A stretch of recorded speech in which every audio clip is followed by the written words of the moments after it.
gouvernement dont je suis le premier membre travaille d'arrache-pied pour répondre à leurs aspirations et répondre justement aux besoins qu'ils expriment. L'heure n'est plus aux paroles creuses, mais plutôt aux actions concrètes, car les paroles creuses, les Gabonais en ont assez entendu. En le martelant ainsi, dans cette grande interview, la première du genre depuis sa nomination, il y a 10 mois au poste de Premier ministre, Rose Christiane Osunkara Ponda a fixé le cap.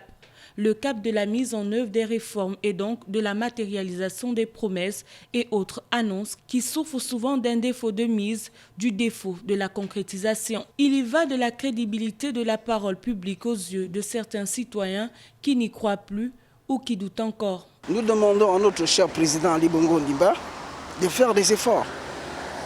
Parce que ça ne va pas réellement dans nos quartiers, dans nos différents quartiers. Surtout dans les quartiers sous-intégrés. Ça ne va pas, je ne vais pas vous le cacher. Ce n'est pas parce que je porte le petit costume aujourd'hui que je vais vous dire que ça va chez moi. Ça ne va pas chez moi. Nous sommes sur l'équateur, donc il pleut suffisamment. Donc il est paradoxal qu'un pays comme le nôtre soit frappé par ce genre de problème.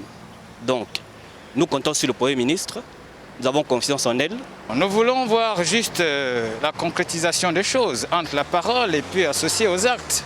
De la route, facteur de développement à l'eau, source de vie en passant par l'éducation, socle d'une nation à l'emploi, facteur d'émancipation d'une société, Rose Christiane Osunkara Ponda a montré la voie à suivre pour l'aboutissement du PAT, le plan d'accélération de la transformation dont l'horizon a été fixé en 2023.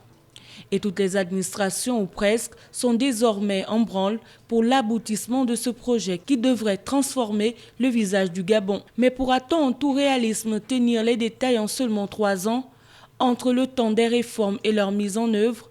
Ou est-on en train de s'embarquer, là encore, dans un projet irréalisable, comme ce fut le cas avec le plan stratégique Gabon émergent et le plan de relance de l'économie dont on n'entend plus parler? Rendez-vous donc en 2023.